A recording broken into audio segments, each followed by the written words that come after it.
Cante aleluia, Cristo vive. Amém?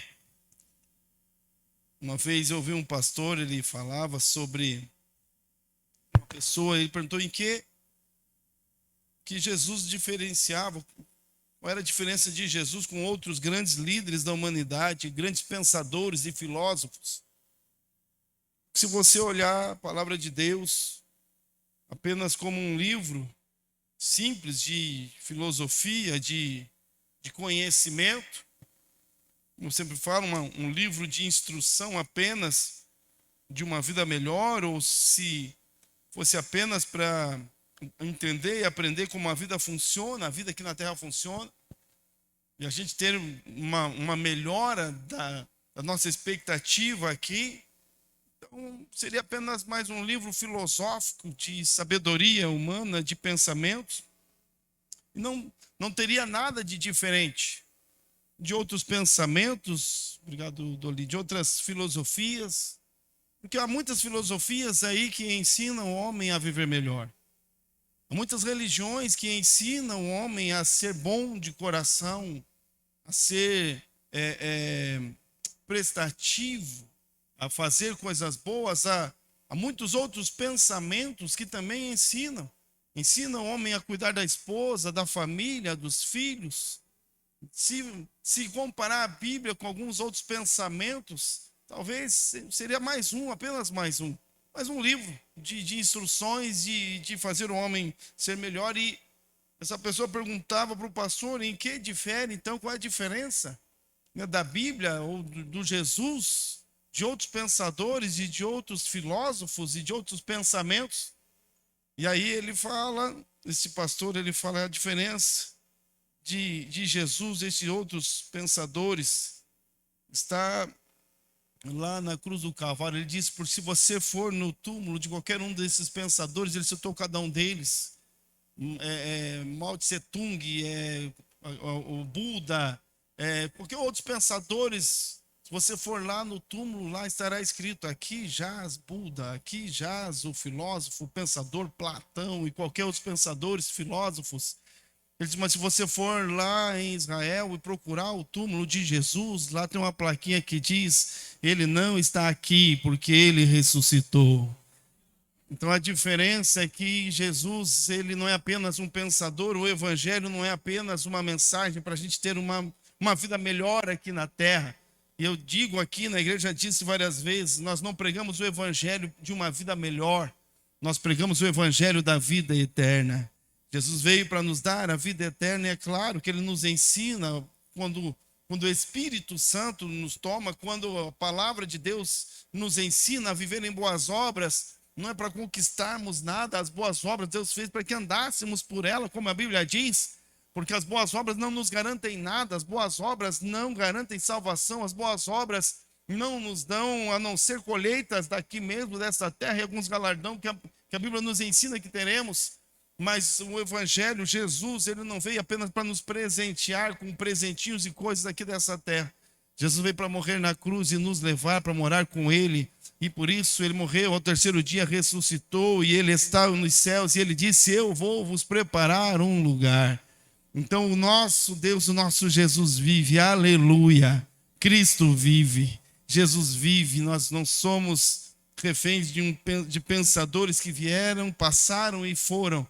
Nós temos um Jesus que não é um pensador, mas ele é o autor da vida, ele é o autor de todo conhecimento, de toda a ciência. Como a Bíblia diz, ele era o verbo de Deus que se fez carne e habitou entre nós. No princípio era o verbo, a Bíblia diz, e o verbo era Deus, e o verbo estava com Deus. Então ele era desde o início, ele é e sempre será. Jesus, o de Nazaré, sim, mas o Messias, o Deus encarnado, aquele que veio aqui e morreu, mas também ressuscitou, e nós temos essa esperança, porque o nosso Jesus vive. Amém? Jesus vive e ele veio aqui. Jesus vive e ele está aqui. Eu não sei se você está sentindo a presença de Deus, eu não sei se você está sentindo a presença dele, mas isso não muda nada, porque a Bíblia nos garante, ele diz que onde estiver 2 ou mais reunidos em meu nome, então ali eu estarei presente. Você pode não estar sentindo, mas a Bíblia me diz que ele está aqui. E eu acredito quando a Bíblia diz que Jesus está aqui, então Ele está para ouvir a nossa oração e para falar conosco e falar no nosso coração. Amém? Então prepare o teu coração, se prepare, encha de esperança, de expectativa para aquilo que Deus quer falar conosco, não hoje apenas, mas a partir de hoje, nesta semana, uma palavra do coração de Deus para o nosso coração. Está lá no livro de 1 Coríntios, fica de pé, pega a tua Bíblia. 1 Coríntios, capítulo 1, versículo de número 18. Um texto bem conhecido, é claro, da palavra de Deus. Talvez você já usou várias vezes, já ouviu, já citou. Mas eu quero trazer algo simples, porque o evangelho simples do Senhor Jesus, algo que a gente talvez, não vou dizer que esquece, mas deixa passar, os dias vão passando, a gente vai deixando, a gente fica sempre buscando, às vezes, algo diferente, novo, e a novidade está na mesma palavra, na Bíblia Sagrada, escrita há milhares de anos, e que se renove, Deus sempre tem algo novo colocando no nosso coração. Mas Deus falou no meu coração para falar sobre isso, no livro de 1 Coríntios, capítulo 1, versículo de número 18. Procura aí que deve estar na tua Bíblia. Coríntios, entre Gênesis e Apocalipse. Dá uma olhada aí. Quem achou, diz é eu. Quem está olhando no telão, diga eu também. Ah, tem mais é eu do que eu também, então. Mas já está quase empatado. Graças a Deus pelo telão, amém, irmão? Mas não esqueça a Bíblia, hein? Tem que trazer a Bíblia. Pega a Bíblia, leva para casa. Eu tenho a Bíblia no celular. Tenho a Bíblia no celular. Tenho a Bíblia aqui nesse negócio aqui, que eu esqueci o nome agora. Esse maiorzão aqui. No tablet, isso aí, obrigado. E a Bíblia Sagrada aqui, ó. Nada contra a gente ter a Bíblia no celular, muito pelo contrário. Se o teu celular tem um monte de joguinho e não tem a Bíblia, irmão, que crente é você? Tira o joguinho e põe a Bíblia. Ah, mas não cabe mais. Tira o joguinho. Põe a Bíblia. Deixa a Bíblia aí. Ah, mas eu tenho a Bíblia no celular, então não preciso carregar essa Bíblia, irmão. Essa aqui, a bateria acaba. A qualquer momento você pode precisar e acabou a bateria. Aqui a bateria não acaba nunca. Está sempre ali à disposição. Então, pegue a palavra escrita no celular, no computador, na mente, gravado na mente, no coração. Você não precisa nem saber o endereço, irmão. Não precisa dizer, eu sou ruim de endereço. Eu cito às vezes que vários textos bíblicos perguntam onde está escrito, pastor? Na Bíblia. Em algum lugar lá na Bíblia. Onde? Não sei. Vou perguntar para o Google aqui, o Google já me diz onde é que está escrito. Às vezes eu não sei o endereço. Porque não é importante saber o endereço. O importante é saber, conhecer o que está escrito, o que a Bíblia diz, o que Deus está falando. Então, o conhecimento no coração e na mente também. Carrega a Bíblia. Carrega a Bíblia na mão, carrega a Bíblia no celular, debaixo do braço. Mas não esqueça de colocar ela no coração e na mente. Levar o conhecimento da palavra de Deus e, mais importante ainda, aplicá-la.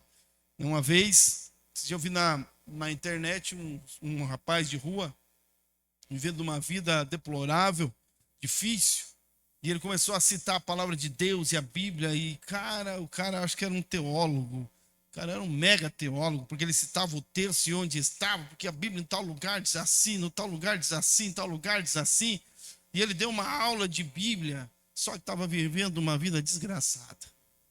Então, ele conhecia a Bíblia, mas não estava funcionando para ele, porque ele não estava aplicando na sua própria vida.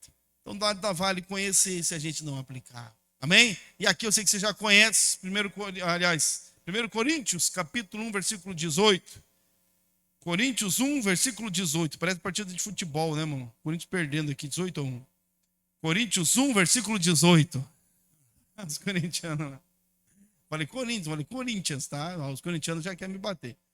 1 Coríntios 1, 18. Diz assim: porque a palavra da cruz é loucura para os que perecem, mas para nós que somos salvos é o poder de Deus. Amém? Porque a palavra da cruz é loucura para os que perecem, mas para nós que somos salvos é o poder de Deus. Fecha tua Bíblia, fecha teus olhos, fala conosco, Espírito Santo. Agora, pela tua palavra, fala o nosso coração. Ensina-nos e aprenderemos, nós queremos, precisamos, dependemos, meu Deus, de sermos tocados pela tua palavra, de sermos tocados pelo Senhor. Então toca no nosso coração agora, em nome de Jesus, que nós oramos a Ti. Amém. Amém? Pode se assentar, fique tranquilo, fique em paz. Preste atenção. Eu quero só fazer uma pergunta aqui. Tem algum encontrista? Alguém vai participar do encontro aqui hoje? Tem aqui? Quero ver, levante a mão, quero ver. Oh, glória a Deus. Quero ver domingo que vem. Você vai melhorar bastante.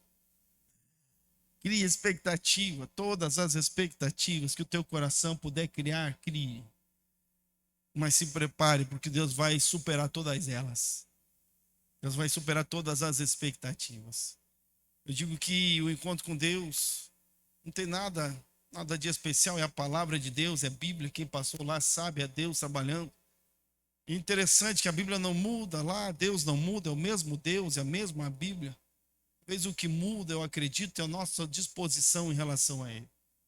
Talvez estar retirado, estar em outro ambiente, estar desligado do mundo, né? Desligado daqui das coisas. A gente permite ouvir mais a Deus, ouvir a voz de Deus, e talvez a gente passe a ouvir coisas que a gente não ouvia antes e que não dava muita atenção, e Deus encontra a liberdade de falar, de tocar profundamente no nosso coração. E é por isso que quando as pessoas vêm de lá da chácara e a gente pergunta e diz assim, quer ver, como é que eu encontro? É isso aí, é por causa disso. Então, só que podia melhorar, né? Eu vou deixar para a semana que vem, nós vamos melhorar isso aí. Então, é o ambiente, é a gente, a forma que a gente... Então, cria expectativas. Você vai ser impactado, eu tenho certeza, por Deus, pela presença de Deus. E o mesmo Deus que está aqui hoje, agora, com a gente, estará também lá na chácara, no encontro com Deus, estará também falando no nosso coração, e depois Ele vai voltar da chácara com a gente. Ele vai lá para a tua casa com você e vai ficar com a gente todos os dias, porque Ele disse, estarei convosco todos os dias, até a consumação dos séculos. É a melhor parte, né, irmão? Jesus vive e está com a gente todos os dias. Olha, nem Buda faz isso pelos dele, né? Nem Allan Kardec consegue, que diz que reencarna, mas ele não está todos os dias. Jesus, ele está conosco, ele diz todos os dias, até a consumação dos séculos, porque Jesus é a verdade. Amém? E para falar de verdade, de Jesus e daquilo que ele é, eu quero falar hoje sobre o mistério da cruz. Um pouquinho só. Porque Paulo diz aqui que a palavra da cruz, ou o mistério da cruz, para aqueles que parecem uma loucura, para aqueles que perecem, ou aqueles que não compreendem, aqueles que não entendem, eles veem como um mistério que eles não conseguem compreender, não conseguem entender. E é importante a gente entender a cruz e o mistério da cruz, e o que é de fato a cruz, e o que representa a cruz. Porque quando nós não compreendemos, e a gente pode perceber que o mundo não entende, o mundo não compreende exatamente o que é a cruz, o que representa a cruz. E porque eles não compreendem a cruz, eles utilizam ela às vezes de maneira equivocada, de maneira errada. Existe um mistério. Eu lembro que uma vez a gente fez uma campanha aqui na igreja, na menorzinha, naquela que está debaixo do teu pé aí, as paredes estão tudo embaixo aqui da igreja antiga. E eu fiz a campanha, não me lembro qual era o tema da campanha, mas eu lembro que a gente fez uma cruz de madeira, colocamos um cetim, um tecido de cetim, com a cruz ali, que chamava a atenção, e uma pessoa que vinha, alguém falou? Aos pés da cruz, ó, os costerossauros aí, escapanados, costerossauro. E aí, eu me lembro que alguém falou para mim, pastor, essa cruz, eu não sei, pastor, eu fico olhando para ela mexe muito comigo. Mas por que não? Eu não sei se eu amo ela, se eu tenho medo. É uma coisa estranha, é um sentimento estranho, eu não sei explicar. Porque quando a gente não entende, não conhece, também o que é isso? O mundo não pode entender, e por isso que às vezes ele usa errado. Por isso que às vezes as pessoas usam a Bíblia também, mas a cruz, no caso hoje é a cruz, usam a cruz como um amuleto de sorte, como um souvenir para enfeite, para pôr na parede. As pessoas não entendem o que de fato a cruz representa. Então elas acham que a cruz é um amuleto de sorte. Eu vou pegar uma cruz de ouro, vou botar aqui num cordão, no meu pescoço. Porque se eu tiver a cruz no meu pescoço, agora meus caminhos estão abertos. Porque se eu tiver a cruz aqui no meu pescoço e o vampiro vir, né? Eu vou mostrar a cruz para o vampiro vai fugir da cruz. E se ele não fugir, eu jogo a cruz nele. É melhor fazer uma maiorzinha, então, para ficar pesada, para dar mais efeito. Então a gente não entende e o mundo não conhece, por isso que ele mostra aquela cruz do vampiro. O vampiro vem, você mostra a cruz, o vampiro não pode olhar para a cruz, e se encostar a cruz no vampiro, ele começa a queimar, porque as pessoas, elas colocam um poder na cruz que a cruz não tem. A cruz não tem poder. A cruz, o símbolo, não é apenas, às vezes, um souvenir, algo para colocar na parede de casa. Não que não deva usar, não, você já vai me entender. Não é errado, né, talvez, carregar a cruz aqui. Não estou dizendo que você tem que tirar, que você não pode usar de maneira nenhuma. Eu estou falando de não entender, de não compreender o que acontece, o que é de fato, e por que a cruz ela é tão importante, por que Paulo fala aqui da palavra da cruz. Por que a cruz, por que hoje, né, as pessoas querem a cruz, por que hoje as pessoas amam a cruz, mas não a compreendem. Quando a gente olha para a cruz ela tem que ser apenas, ou melhor, ela é apenas, ou foi a ferramenta de Deus para trazer resgate e salvação àqueles a quem ele amou de tal maneira. Olha aqui, eu disse, não há poder na cruz, mas há sim um poder que manifestou-se através da cruz. A cruz, ela, muito pelo contrário. Antes de Jesus, a cruz era apenas um símbolo de maldição. Antes de Jesus, ninguém queria colocar a cruz aqui no pescoço, ninguém queria tatuar a cruz na pele, ninguém queria ter a cruz em casa, ninguém queria ter a sua imagem linkada a uma cruz, porque a cruz era para malditos. A cruz é para os piores dos piores. A Bíblia diz que era maldito todo aquele, seria maldito todo aquele que fosse dependurado no madeiro. Era um instrumento de amaldiçoar. Era um instrumento de maldição. Depois que Jesus, e quando Jesus passou pela cruz, é que ele mudou a história da humanidade, mas também Jesus mudou a história da cruz. Porque agora aquele instrumento que era símbolo de maldição, que ninguém queria, hoje nós queremos, carregamos, como eu disse, né? No cordãozinho de ouro, tatuado no nosso corpo, no nosso não, porque eu não tenho, né? Mas de quem tatua. Queremos colocar lá nas paredes de casa. Esses dias teve uma discussão lá no STF. Se podia ou não podia nos locais públicos ter sinais, né, cruz pendurada, porque primeiro mandou tirar tudo, e aí houve uma discussão, e eles entenderam, então, que não, que podia colocar, desde que se entendesse, olha aqui, como uma manifestação cultural do povo.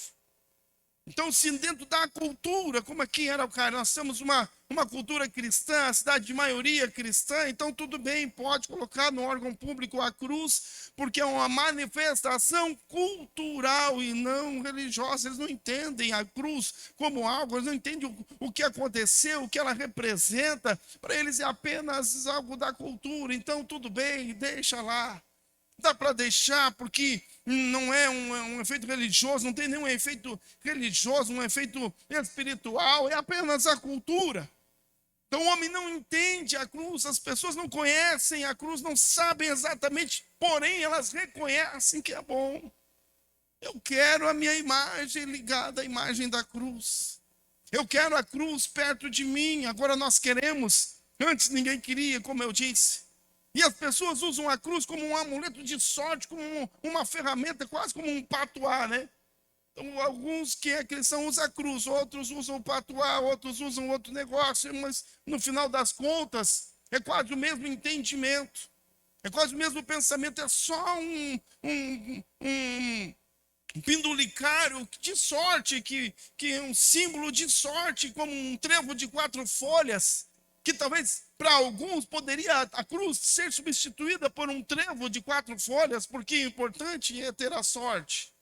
O importante é a cruz, né, de alguma forma atrair energias positivas, como as dizem por aí, atrair bons pensamentos, né? Vamos pensar positivo, a cruz me ajuda, a cruz não entendem, não compreendem.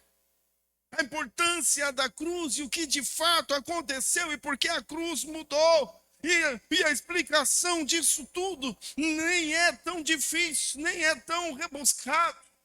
Não é algo difícil de compreender. A cruz, ela foi a ferramenta de Deus, e a cruz de Jesus, a única cruz aonde Jesus esteve, a cruz que ele foi crucificado, a cruz onde que foi manchada, foi tocada pelo sangue do Cordeiro de Deus, que traz o pecado, que tira o pecado do mundo, é aquela cruz, e exclusivamente aquela cruz foi a ferramenta de Deus para trazer salvação e mudança de vida ao homem. Mas é claro, como disse Paulo aqui, existe uma mensagem, a mensagem da cruz, onde o objeto da mensagem ou o personagem principal não é a cruz. O personagem principal é aquele que esteve na cruz. O personagem principal é aquele que entregou para que o filho estivesse na cruz. A cruz é a ferramenta de Deus, assim como a enxada talvez é a ferramenta do agricultor. Seria tolice de alguém olhar para uma enxada depois de um dia todo de serviço e dizer: olha o que essa enxada fez. Olha o poder dessa enxada. Ela consegue capinar um lote inteiro. Que enxada. Que enxada maravilhosa. Que enxada poderosa. Essa enxada é boa. E desprezar, na verdade, aquele que de fato fez. O poder não é da enxada, o poder é aquele que manuseia a enxada. Então o poder não é da cruz, a cruz não tem poder nenhum. Aqui nós temos aqui o símbolo, né? Não é poderoso, eu não vou ficar mais abençoado porque eu toquei na cruz. A cruz não vai me trazer poder nenhum, porque o poder não é da cruz, o poder é de Jesus. É Jesus na cruz. É Jesus na cruz. Então a cruz, ela é apenas um memorial, ela é a ferramenta de Deus. É algo que nós entendemos que nos traz uma mensagem de algo que foi acontecido lá. Algo que aconteceu nela, e através da cruz é que Deus entregou o seu único filho, para que todo aquele que nele crê não pereça, mas tenha a vida eterna. Então é loucura quando as pessoas não entendem, quando a gente não compreende de fato o que a cruz representa. O que é a cruz para nós, o que é a cruz dentro do Evangelho, o que ela traz, ou o que ela foi, como ela foi usada por Deus. Parece apenas um souvenir, parece apenas um amuleto da sorte, parece apenas um objeto para eu espantar demônios, né? Os filmes de terror. Parece um endemoniado, pega a cruz. Olha, às vezes se não tem a cruz, a gente faz até com o dedo aqui, né? Sai de reto, Satanás. Sai de reto, sai para trás, sai para lá. Como se a cruz pudesse fazer alguma coisa. Como se eu carregar uma cruz no pescoço mudasse alguma coisa na minha vida. Como se eu ter uma cruz na minha casa, com Cristo morto ou sem Cristo morto, pudesse de fato fazer alguma coisa na minha vida.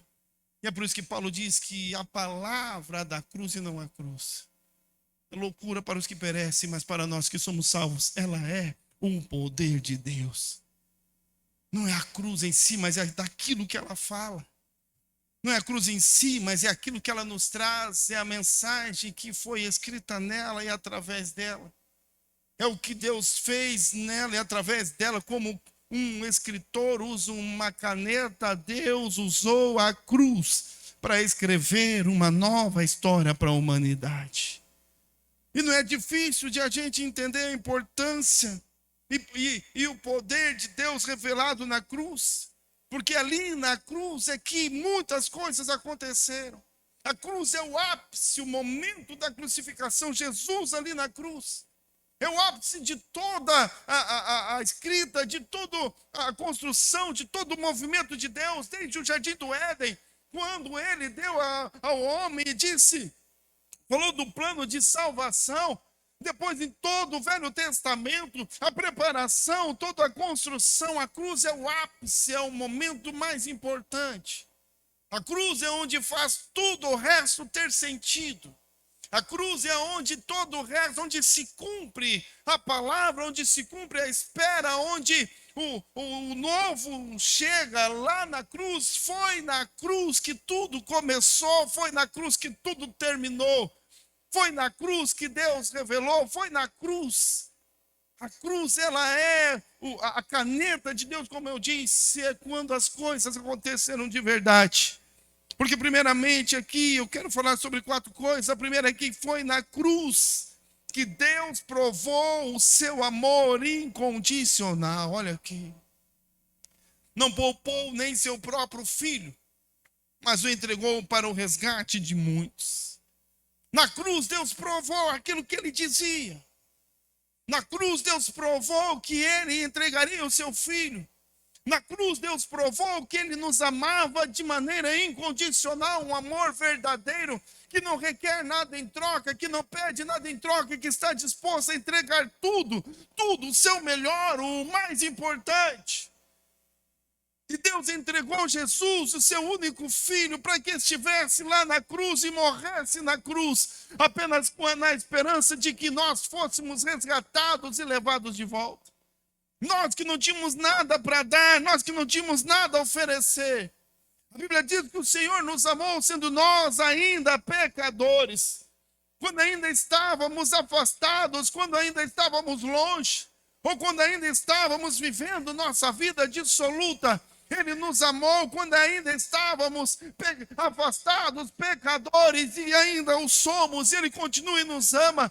E a cruz é a prova de que Deus, Ele nos ama de maneira incondicional. Na cruz Deus entregou o seu único filho, entregou-o totalmente. Porque Jesus, Ele foi para a cruz. Você já consegue imaginar, você que é pai, você que é mãe, imagina comigo se, de repente, você conhece alguém, um marginal, um assassino, um estuprador, uma pessoa de má índole, e essa pessoa ela está condenada a passar o resto dos seus dias preso na cadeia porque ela fez o mal. E, de repente, um pai ou uma mãe, ele resolve se colocar em defesa dessa pessoa e diz: eu quero que essa pessoa esteja livre. E para que a justiça seja feita, eu ofereço o meu filho, a minha filha, para assumir o lugar dessa pessoa e ficar preso o resto da sua vida, para que esta outra esteja livre, para que esta outra fique fora.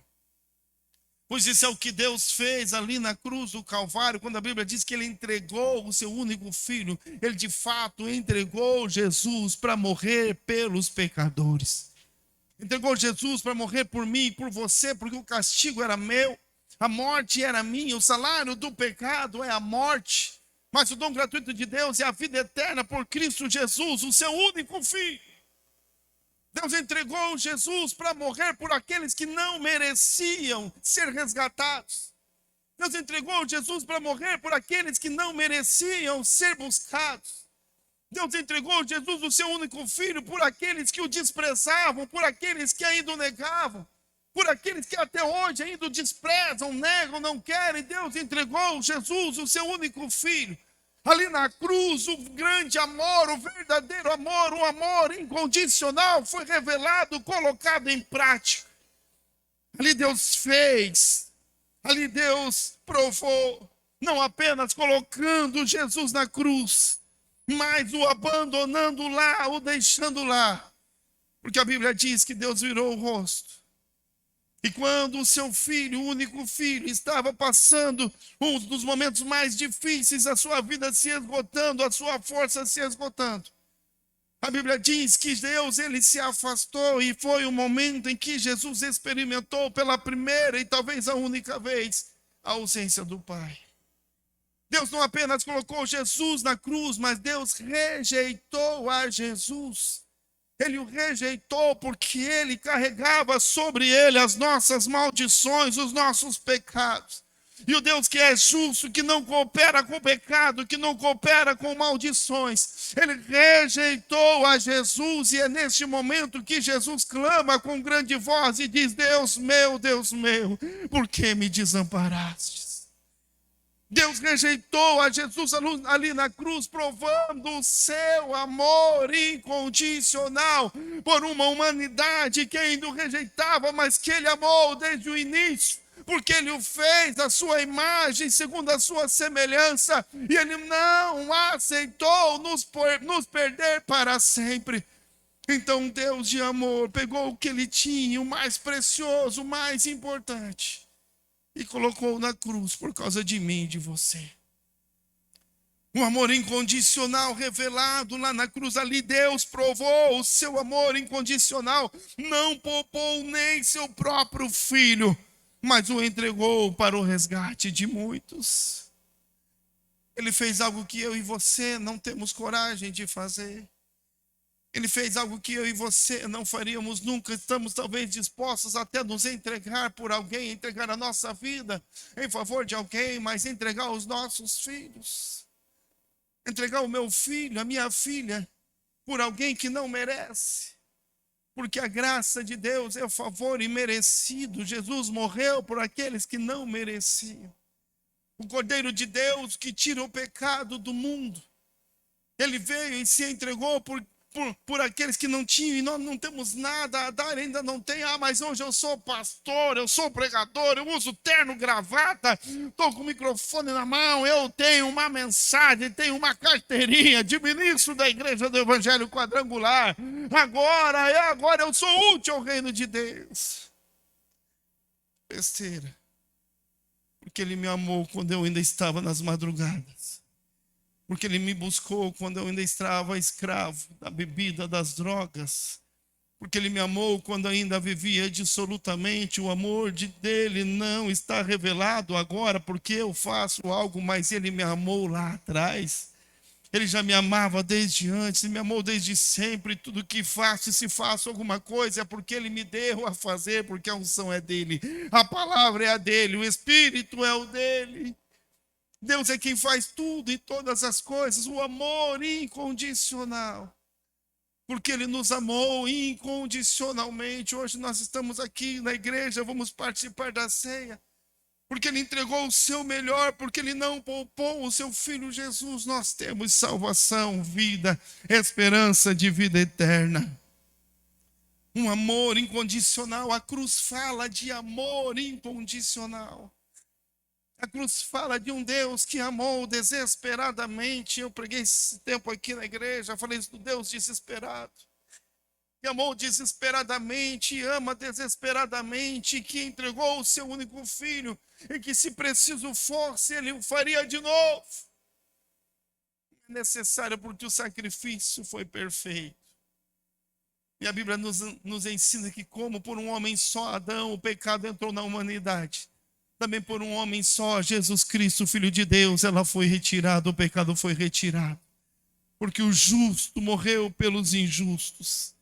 Então lá na cruz, foi na cruz que Deus provou o seu amor incondicional. Quando olha para a cruz, quando você olhar para a cruz, não espere vir dela poder, mas reconheça que existe um Deus que te ama incondicionalmente. Um Deus que nos ama acima de todas as coisas, acima de nós mesmos. Olha aqui, irmão. Não há nada que a gente possa fazer para Deus nos amar um pouquinho mais. Eu sou pregador, agora eu sou pastor, agora eu trabalho, eu sou líder de célula, estou me entregando por vidas, agora eu estou me gastando por Jesus. Ele deve me amar, irmão, não tem nada. Porque quando a gente estava lá, ele nos amava do mesmo jeito. O amor já era incondicional, ele já tinha entregado tudo, Deus entregou tudo primeiro. Ele abriu mão do seu filho, ele rejeitou o seu filho por amor a mim e a você. Portanto, não há nada que a gente faça para que ele nos ame um pouco mais. Ele nos ama incondicionalmente desde sempre. Também não há nada que eu e você possamos fazer para que ele nos ame um pouco menos. Porque também ele nos amou quando éramos ainda pecadores. Porque ele também nos amou quando ainda vivíamos dissolutamente. porque também nos amou quando o rejeitamos, porque Ele também nos amou quando o desprezamos, porque Ele também nos ama da mesma forma, do mesmo jeito, porque Ele é o amor. Deus não tem amor, a Bíblia diz que Ele é o amor, e a cruz, ela é o outdoor dos céus, de um Deus maravilhoso dizendo que eu te amo e nada pode mudar o meu amor por você. Um amor incondicional. A cruz é a prova do amor. Também foi na cruz que Jesus cumpriu o seu ministério, entregando tudo e obedecendo até o final. Humilhado, exaurido, atordoado pela dor, ele não retrocedeu, mas permaneceu até o fim. Quando Jesus diz: aquele que quer vir após mim, negue-se a si mesmo, tome a sua cruz e me siga. Ele estava falando dele mesmo. Negou-se a si mesmo, porque no princípio era o Verbo, e o Verbo estava com Deus, e o Verbo era Deus. E o Verbo se fez carne, o antimilagre da regressão. O Verbo se fez carne e habitou entre nós. Negou-se a si mesmo, tomou a sua cruz. Perceba que Jesus, Ele não nos oferece a cruz dele. Jesus não diz: aquele que quer vir após mim, pegue a minha cruz e carregue comigo, não. Ele diz: aquele que quer vir após mim, negue a si mesmo e tome a sua própria cruz. A cruz de Jesus é aquela que lá do Getsêmani. A cruz de Jesus não era apenas estar dependurado em um madeiro, porque muitos outros homens estiveram dependurados em cruz e morreram crucificados. Muitos homens, porque era a pior condenação para os piores homens. Os malditos, a pior classe, a escória da sociedade, era condenada à morte de cruz. Então muitos homens morreram na cruz como Jesus. Qualquer homem pode morrer na cruz, porque basta estar pregado lá e você vai morrer. A cruz é um instrumento de morte. O ministério de Jesus não era apenas morrer numa cruz. O chamado de Jesus, a cruz de Jesus, não era apenas estar literalmente crucificado, mas era levar sobre ele, carregar nos seus ombros os pecados meu e teu, a nossa transgressão. Então Jesus lá na cruz, ele provou o seu ministério, ele entregou tudo, entregou a sua vida. Lá estava humilhado, exaurido, atordoado pela dor, mas nem a dor. Olha aqui, irmão, você já sentiu dor? Quem já sentiu dor aí? Levanta a mão, quero ver. Uma dor bem forte, assim, que você fica, que não quer saber de mais nada, só dor, só fica dor, e Deus, não, nem fale comigo. Jesus, ele sentiu a pior das dores, a dor física também, porque Jesus estava ali humilhado, o seu coração ferido, traído, desprezado, estava a sua carne rasgada, você já sabe, já viu, o chicote que bateram em Jesus tinha ponta de ossos, de metais, né? E rasgavam a carne, dilaceravam, uma coroa de espinhos, eram espinhos venenosos, alguns estudiosos dizem. A cabeça de Jesus ficou inchada, então, conforme inchou, os espinhos cravaram um pouco mais. Carne dilacerada, um homem de aproximadamente 70 anos. Jesus tinha aproximadamente 70 anos.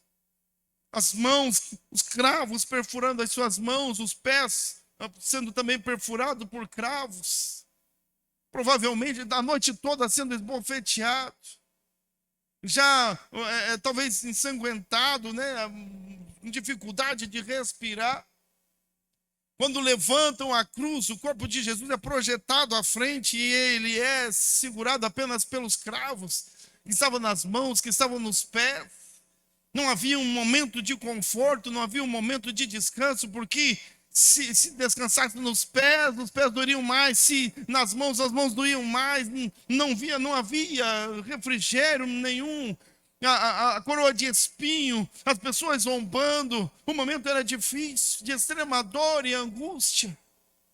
Mas olha como Jesus, ele estava tão certo do seu propósito, ele estava tão certo do seu chamado, que nem um momento de dor e de angústia, desprezado e rejeitado por Deus, foi capaz de fazê-lo desistir, de abandonar, de sair daquela cruz, porque Meu irmão, qual é o cravo que seria capaz verdadeiramente de segurar as mãos daquele que andava por sobre o mar? Qual é o cravo que poderia prender os pés daquele que dava uma ordem e o morto ressuscitava?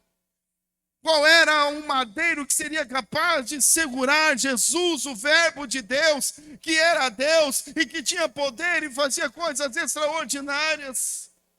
Mesmo com todas as dores, mesmo com as dificuldades, porque a cruz ela mata por asfixia. Corpo projetado, a pessoa começa a asfixiar, é uma morte lenta, terrível, angustiante. E mesmo angustiante, mesmo sendo asfixiado, e mesmo sem forças, e mesmo exaurido pela dor, mesmo abandonado por Deus, Jesus ali na cruz, ele não desiste, ele não para e verdadeiramente ele entrega tudo e obedece até o final. Foi lá na cruz que Jesus cumpriu o seu ministério. Qual que é o teu ministério, irmão?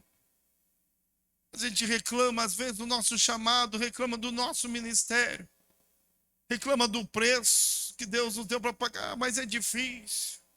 Agora, depois do culto, ainda tem que ficar para orar para o encontro com Deus. Ah, meu Deus. Ah, tem que ir lá para o encontro com Deus, pagar para trabalhar. O que é isso? Que igreja é essa? Como é que pode essas coisas? Ah, porque agora eu tenho que pregar, eu tenho que orar, tenho que cuidar de gente. Aí a minha vida. A gente reclama do nosso chamado, do nosso ministério, irmão. Sabe qual foi o ministério de Jesus? Ele sabia desde o início que ele havia nascido para morrer na cruz. O projeto de Deus para Jesus era a morte. Jesus nasceu para morrer. Jesus não nasceu para prosperar, para fazer uma igreja grande, para multiplicar célula. Jesus não nasceu para fazer encontro com Deus. Jesus não nasceu. O ministério de Jesus era andar errante nessa terra, pregar o evangelho e morrer lá na cruz por causa de mim e de você. E lá na cruz, a cruz onde Jesus cumpriu o seu ministério. É onde de fato o Cordeiro de Deus foi sacrificado. Onde o cutelo de Deus alcançou o seu coração. E pelas suas pisaduras, a Bíblia diz, nós fomos sarados. Mas humilhado, exaurido, atordoado pela dor, ele não retrocedeu. Então a cruz fala de obediência. A cruz fala de propósito. A cruz fala de permanecer. A cruz fala de resiliência. A cruz não é um amuleto mágico que vai abrir os meus caminhos. A cruz é o símbolo de que quando Jesus diz, aquele que quer vir após mim, negue-se a si mesmo, tome a sua cruz e me siga. Ela fala de um Jesus que foi primeiro. Tomou a sua cruz primeiro, que fez a sua parte, nos chama para andar com ele e viver e fazer as mesmas coisas. Também foi na cruz que os nossos pecados e maldições foram sepultados para sempre. Justificados pelo sacrifício perfeito. Temos paz com Deus e podemos esperar a morada na glória eterna com ele. Lá na cruz, os nossos pecados. Lá na cruz, as nossas maldições foram sepultados para sempre. Jesus morreu na cruz, ele foi levado para o túmulo, mas a Bíblia diz que ao terceiro dia ele ressuscitou. Mas olha aqui, irmão, apenas Jesus ressuscitou, porque os pecados e maldições permaneceram na cruz, elas foram sepultados, e como a Bíblia diz, nada pode nos separar do amor de Deus que está em Cristo Jesus. Agora nada pode nos separar, porque os nossos pecados e maldições lá na cruz foram sepultados para sempre. Então quando nós olhamos para a cruz, ela é um instrumento de esperança, porque o meu pecado não pode mais me dominar, porque as maldições não mais vão ditar a minha vida. Agora Jesus morreu lá na cruz e pelo sacrifício dele, eu tenho perdão, eu recebo o perdão dos meus pecados. E tenho a esperança de viver e morar com ele lá na glória. Portanto, a cruz não é apenas, embora a gente pode e deve, por que não, carregar no pescoço. Mas ela é o outdoor dos céus, dizendo que existe um Deus que te ama tanto, que entregou o seu único filho, Parece loucura, a palavra da cruz é loucura para os que perecem, mas para nós que somos salvos, ela é o poder de Deus, de libertação, de cura, de transformação e de resgate. Porque o Filho do Homem veio para buscar e resgatar aquele que se havia perdido. E para encerrar, foi também lá na cruz que a vida sobrepujou a morte. A cruz era um instrumento de morte, mas ela tornou-se a ferramenta de Deus para nos agraciar com a vida eterna. Ele morreu a nossa morte e nos deu de graça viver a sua vida. O poder de Jesus, irmão. O poder de Jesus. Até Jesus chegar na cruz, a cruz era só morte. Até Jesus chegar na cruz, a cruz era fim, era final. Na cruz eram crucificados sonhos. Na cruz morriam sonhos, competências. Na cruz morriam talentos. Quando chegava na cruz e alguém estava na cruz, a cruz era o fim da linha. Não havia mais nada depois da cruz, mas daí Jesus chegou. Jesus chegou e aquilo que era o fim tornou-se o início. Porque agora Jesus estava na cruz, agora nós temos nova vida. Porque Jesus esteve na cruz, agora nós temos uma nova história. Porque Jesus estava na cruz, agora nós temos a vida eterna. Porque Jesus passou pela cruz, a morte foi sobrepujada pela vida. E o instrumento que era instrumento de morte, agora nós levamos com alegria. Porque sabemos que a cruz foi um instrumento que Deus usou para nos dar a vida eterna. Por Jesus Cristo, o seu único Filho. A morte foi vencida lá na cruz. A morte foi sobrepujada lá na cruz. Era um instrumento de morte. Mas Deus tornou a ferramenta da vida. Porque Jesus passou ali na cruz. Ele morreu a nossa morte. Foi na cruz que o preço foi pago. Foi na cruz que Jesus venceu. É por causa da cruz que vencemos com Ele. É por causa da cruz que temos livre acesso a Deus. Foi na cruz que Deus nos deu uma nova história. A cruz era nossa, mas Jesus a levou sobre si. Fica em pé em nome de Jesus. A cruz não é um amuleto de sorte, mas pela cruz Deus mudou a nossa sorte. A cruz não é uma ferramenta, um amuleto, um souvenir mágico de poder. Não há poder na cruz. Mas a cruz revelou o poder de um Deus de amor. O poder de Jesus que esteve morto, mas nem a morte pôde vencê-lo. De um Jesus que venceu a morte, que venceu o inferno, que venceu o pecado. Lá na cruz. Na cruz que nossos pecados foram apagados. É pela cruz que nós somos redimidos, justificados pela cruz. A cruz de Jesus, aquela cruz onde Jesus esteve dependurado, aquela cruz, eu acredito que não existe mais. Aquela cruz, ela foi a testemunha de um amor incondicional. Aquela cruz foi a testemunha de um servo fiel. A testemunha de um servo fiel que permaneceu fiel até o fim, obedecendo e morrendo a morte de cruz, a qual ele recebeu como propósito de vida.